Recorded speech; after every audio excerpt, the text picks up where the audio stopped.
Yo, what is up YouTube? It's your boy Xm here, coming at you with another gameplay on Modern Warfare Remastered. And today, what we're going to be talking about is a gun that was just brought out about 2 weeks ago, the Xm-Lar.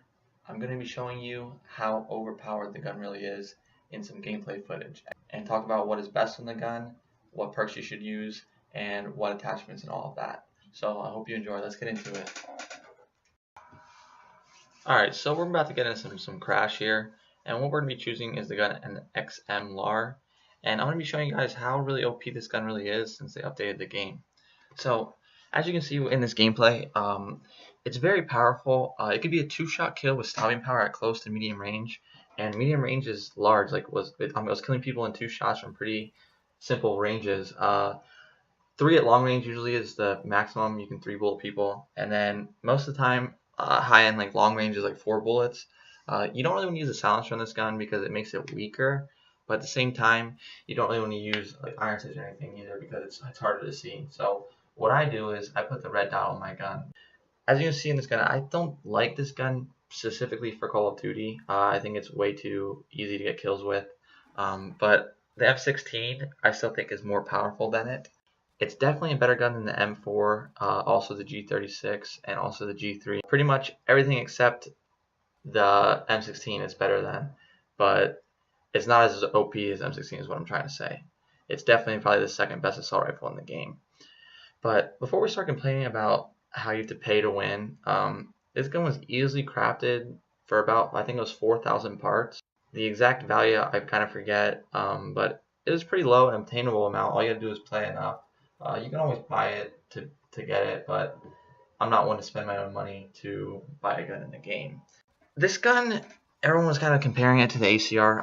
I was included in that. I was comparing it to the ACR as well. But after using the gun as well, and after realizing, I think this gun is like the FAL from MW2, and I think it was MW3 as well. The FAL in those games kind of looked like this, but it was like a single shot, and you could add a automatic attachment to it to make it automatic. So what this gun really is an automatic FAL. And as you guys know in MW2, if you played that, or MW3, I keep forgetting which one it is, sorry. But as you guys know, the FAL was really powerful, and when you put it on automatic, it was really recoilish at long range, but very, very high in damage. FAL stands for Facile Automatic Ledger, or actually Light Automatic Rifle. So in the term Xm-Lar, LAR stands for Light Automatic Rifle. And I learned this by researching. XM used in US military testing as a way to designate experimental weapons or guns being tested. So Activision is allowed to put this gun in the game because it's actually not a real gun, it's not a real weapon, and they don't have to pay royalties to FN, which is the military. So now let's get into some of the statistics about the gun.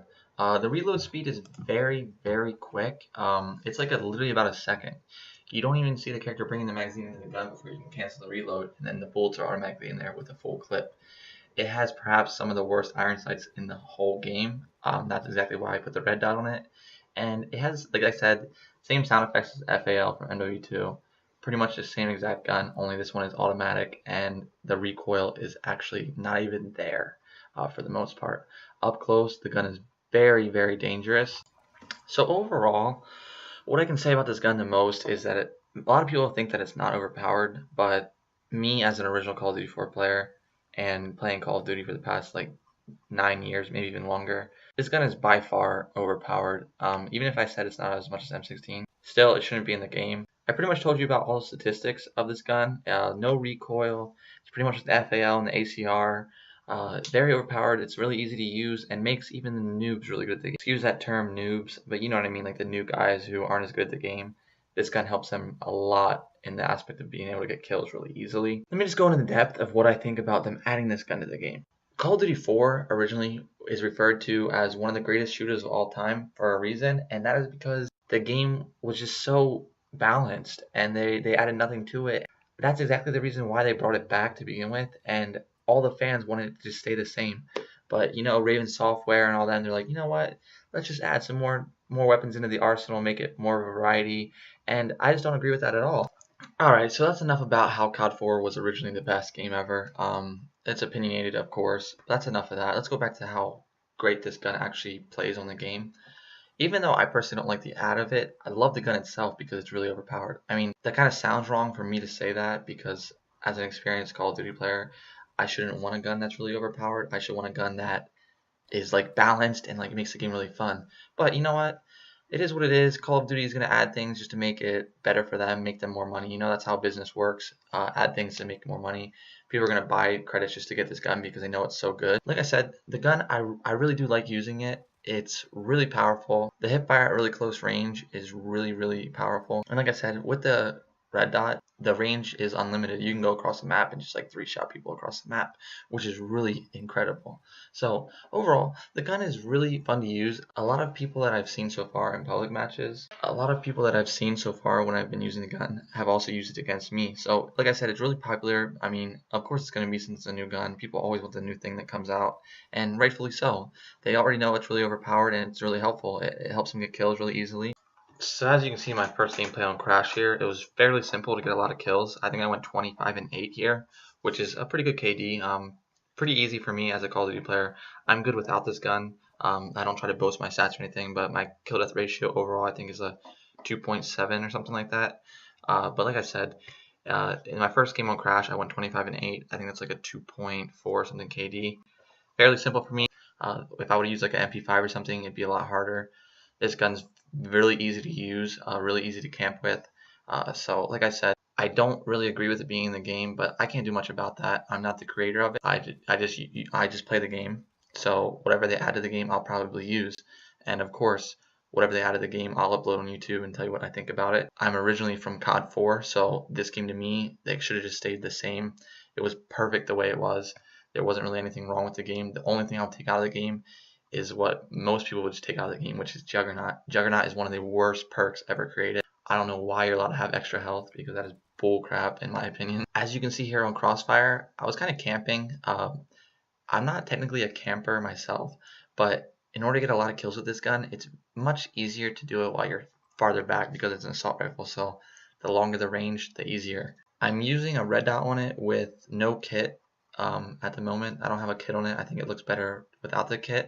I kind of was rushing around a little bit because I knew I could get kills, and the people I was playing with were pretty bad. Just putting it out there, they were kind of like level 1s and level 5s and level 8s, non-prestigious, so they pretty much just got the game. And I'm not sure, but some of them definitely have the gun already, and that just shows you that you are able to pay and win, because a lot of people are paying for this gun with cash. So it's another way for Call of Duty literally to get more money out of people's pockets. And let's be honest, the game was $80 just to get, because you couldn't get it without Infinity Warfare. And honestly, I haven't even touched Infinity Warfare. I bought this game just for COD 4 because I loved COD 4 that much. And the only games I like on Call of Duty are the boots on the ground, the ones where you can't fly around, the ones where you can't jetpack, all that type of deal. I hate the fact in Black Ops 3 or even Advanced Warfare, Infinity Warfare, all of that stuff about flying, and even if it's not flying around, it's running across the walls and stuff like that. It's just, I hate that type of stuff. It doesn't make it skilled. I think the game should literally be equal for everybody. So like running on the ground, everyone has the same amount of sprint, you know? Only thing should be different is like your perks, like Marathon, where in MW2, I think you get pro perks and stuff like that. Call of Duty 4 was one of the best games created in my opinion. I really loved Call of Duty 4. I still do.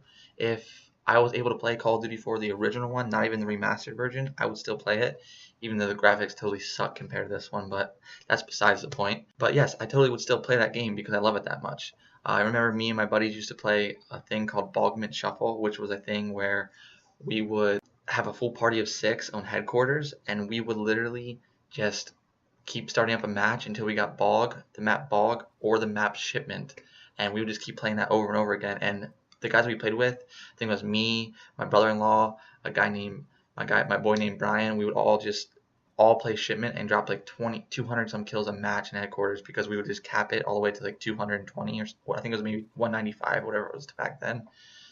We would just all cap it into like 200 or something like that, and then we would just wait and just get kills until the end of the game, because there was like 15 minutes left by that point, and we would just stack on kills and kills and kills. So that reminds me of that. Call of Duty 4 is like just my best memories, because that's when I started gaming like competitively, and just like it was just really fun for me. A lot of people don't know this about me, but I was a Halo 3 player, is what I originally started playing video games and shooters. I used to just play Halo 3 all the time, and people consider me really good at Call of Duty, but honestly, the best time I ever was actually a Halo player, and that's the best I ever was, is at Halo. They also ruined that game, in my opinion, by making it like jetpacking and stuff like that. I'm not sure what got the Call of Duty makers and the Halo makers into creating all this jetpacking things. I'm not sure what they were thinking, but it's definitely not what the majority of the fans want. I can tell that I think more people play Modern Warfare Remastered than they do the new game with Infinity Warfare. And that's why I think the Call of Duty creators are actually going back to boots on the ground for this next COD in November. Hint, hint. I read up on some things that are going to be implemented in the new COD, and I don't think there's going to be jetpack or anything like that. So that reminds me, I will be adding another video coming soon about the leaks that have been happening with the new Call of Duty coming out. Please be sure to subscribe for all of my daily content. I'm trying to get better at YouTubing and editing videos and software. Please stick with me and by my side as I'm getting better and better on the daily. So I hope you guys enjoyed this video. If so, please give it a thumbs up, like it, and also comment with any questions you have. I'll be sure to answer them in the comments and even in my next video.